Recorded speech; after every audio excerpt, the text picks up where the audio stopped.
اليوم عن قصتك مع السفر. أنت رجل صاحب سفر، والغريب أنه لما تذهب إلى بلد، كثيرون يذهبون إلى البلد ويعودون، ولكن عندما تذهب بجلبة وتعود بكنوز غير عادية، يعني تحدث صدى عند الناس ويصير فيها يعني كلام كثير، وتكتب القصائد وتوثقها بالقصائد وتناقلها الإعلام والمواقع. لماذا الشيخ عادل القرني عندما يذهب إلى بلد ويرجع تكون هناك ضجة أثناء الذهاب وبعد الذهاب؟ الحمد لله والصلاة والسلام على رسول الله وعلى آله وصحبه ومن والاه. أما بعد فالضجة، هو تعرف أن كل إنسان له مثل جهود كداعية، مثلا عنده أشرطة وعنده كتب، ويعرف أولئك أصحاب أولئك البلد لابد أن يكون فيه استقبال ومحاضرات وندوات. أنا يعني ما هو بشاع مثلا تاجر ذهب لصفقة تجارية في مكتب خاص ثم رجع، أو إنسان مثلا سائح ذهب بكاميرا يصور بعض المعالم وبعض المشاهد ويعود. أنا رحت يعني مقصود أني أنفع الناس وإني ألقي محاضرات. طبعا المحاضرات بيحضرها أناس، بيشارك الإعلام فيها، بتكون في المساجد، يعني يتجمع لها الناس رجال ونساء، ومع ذلك تحدث ردا إعلاميا. فنحن هي مقصودة أن نوصل رسالة الإسلام عند قوم يعرفونك من قبل وقرأوا كتبك وأشرطتك، فهم طبعا سوف يستقبلونك باحتفاء، وأنت تبادلهم هذا الشعور، فسوف يكون له مردود إعلامي. ما شاء الله. السفرات كثيرة، يعني أنت رحت الجزائر في خارجيا، الجزائر، رحت لأمريكا، ورحت لفرنسا، ورحت لإيران، ورحت لليمن، ورحت لأديس أبابا والقاهرة ومصر يعني والكويت وأماكن كثيرة وعمان. يعني احنا نريد أن ترانا ناخذ، ما ودنا نفوت شيء، ونريد أن ناخذ يعني وأيضا داخليا القصيم. هذه سفرة لابد أنه ناخذ يعني مساحة أكبر. لأنك من القصيم وأنا تعرف أنا قلت القصيم كلمة لم أقولها لأحد. لو سلك الناس شعبا واديا لسلكت شعب القصيم وادي القصيم، وأنعم وأكرم ويأتي في وقتها، وأهل الفضل يعترف لهم بالفضل وهم الله مثل القصيم. احنا اللي بنتكلم على الخارج، يعني بنأجل القصيم للأخير والداخلي عموما، لأنه أنت من أكثر من بلد غير القصيم ذهبت لها. لكن من البلدان اللي حدثت ضجة غير عادية وصار فيها كلام، وحتى في الصحف وأنا تابعتها بشكل يعني كبير جدا، وفيها أثار غير عادية أريدك تتحدث عنها باستفاضة، اللي هي رحلة الجزائر. نعم. أولا ترى لو كنا أخذنا على الترتيب التاريخي كنا بدأنا برحل قبل 15 سنة أو 20 إلى أمريكا مرتين، مثلا إلى فرنسا، بلجيكا، سويسرا، مثلا أسبانيا، بريطانيا، مثلا الرحلات إلى أفغانستان وباكستان الترتيب، يعني اندونيسيا، إيران، تركيا ونحو ذلك. لكن سوف تأتي ما دام أنك أنت. خلينا نبدأ بالجزائر. بالجزائر فتعالى بركة الله. الجزائر طبعا دعيت من هناك من مكتب الرئيس عبد العزيز بوتفليقة، الجمعية يعني تتبعهم، وبعد 10 سنوات من الصراع الدامي في الجزائر الذي تعرفه أنت. وكنا متوجسين صراحة خيفة أن يكون الجو ليس هناك جوا صافيا، لكن نتوكلنا على الله واستخرنا وذهبنا معي 4 من الشيخ الدكتور يحيى الهنيدي والدكتور عبد الرحمن القحطاني والشيخ محسن الزهراني. لما وصلنا العاصمة، يعني كانت الجمعية هي في عنابة، وهي ولاية. اسم الجمعية؟ عنابة. لا، الجمعية اللي دعتكم باسم الرئيس هذه؟ الجمعية سوف استحضرها يعني. طيب تفضل واصل. واذكرها يعني وانعم واكرم. فلما وصلنا هناك في عنابة، طبعا بقينا في العاصمة، صلينا صلاة الجمعة، خطبت بهم خطبة الجمعة وإن لم يكن معلن، لكن قبل الصلاة أخبروا حتى شفت السكك ممتلئة.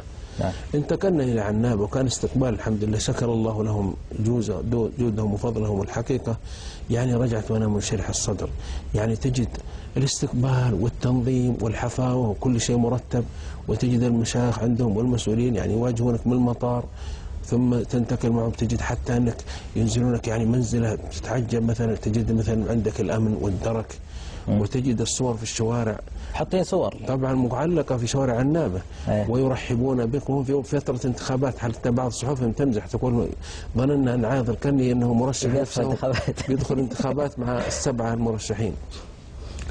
طبعا العجيب منهم كثرة الحضور، يعني حينما دعونا للمحاضرة نأتي وإذا الناس خارج المسجد داخل، لا نخرج إلا بشق الأنفس، معهم كشافة ورجال أمن، ومع ذلك تجد الناس يزاحمون حتى يسلمون. طبعا طبيعة الإنسان جاء من مهبط الوحي، مهد الإسلام، وأنك تحمل قال الله وقال رسول الله عليه وسلم. أيضا فوجئت أن كتاب لا تحزن وليس مجاملة، وإذا هو مفهوم عندهم وعند الجميع، ويواجهوني يعني حتى رجل يعني مثل عادي أو مثل موظف أو سكرتير، ويعطيك الكتاب توقع له الكتاب. وددت أن كل الكتاب أنه من عندي نسخة لهم هدايا يعني، لكنهم فوجئنا به. ثالثا وجدت عامل يعني حتى المرأة تشارك هناك محاضرات خاصة بالنساء، وتأتي المرأة حتى العجوز فتجدها بالجوال تسجل وبالكاميرا والدفتر معها وعندها أسئلة ومتلهفين للإسلام ومرحبين بدعوتي قال الله وقال رسول الله عليه وسلم. العجيب أنك تجد العجوز تأتي في الزحام فلما رأتنا تبكي وترفع يديها للسماء، وأنا بكيت عند المشهد هذا. أنا أبي أنت قلت أنه بكيت 3 مرات في الجزائر. نعم يمكن تصير مرات ثانية. نعم. لكن الذي عندي 3. نعم. هذه مرة خرجنا من عنابة ونحن في الحضور وإذا عجوز ترفع يديها ما عنده، أنا في السيارة والزجاج بيننا ما وجد التعبير إلا أن ترفع يديها وتشهق. طبعا تأثر من هذا، يعني امرأة عجوز في الجزائر ليست بأم ولا خالة لكنها مثلا في الإسلام تربطك بعقيدة الدين هذا العظيم. مرة أيضا هذه الأولى. الثانية دخلنا في جامعة الأمير عبد القادر الجزائري في قسنطينة. نعم.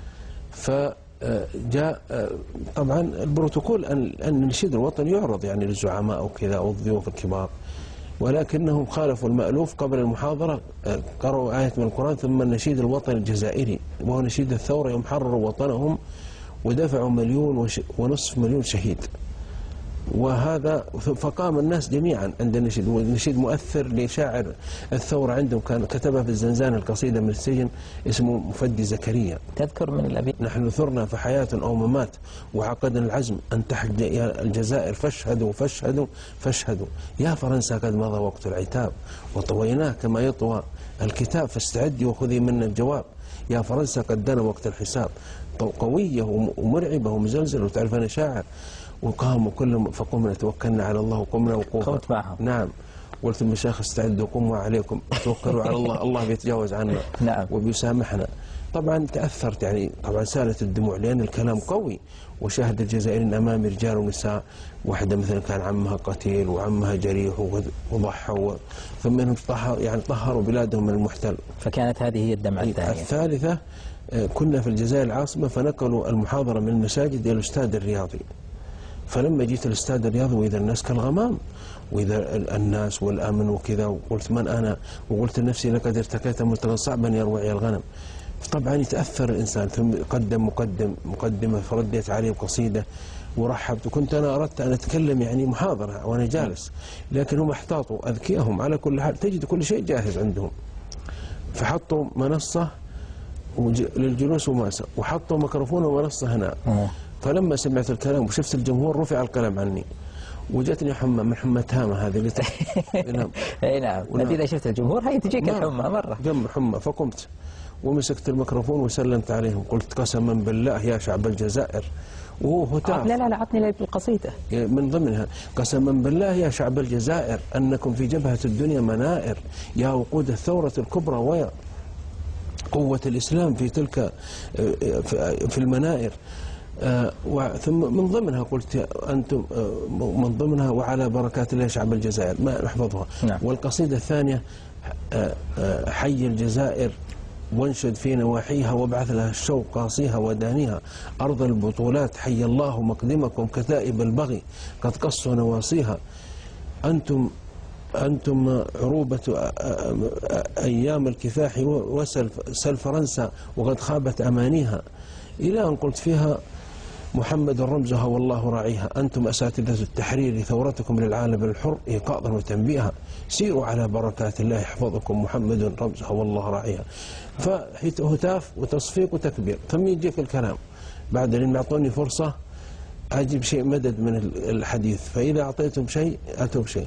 فخاطبت فيهم الاستقلال الإسلام الدين الرسالة أرض يعني الكفاح والبطولات ونحو ذلك.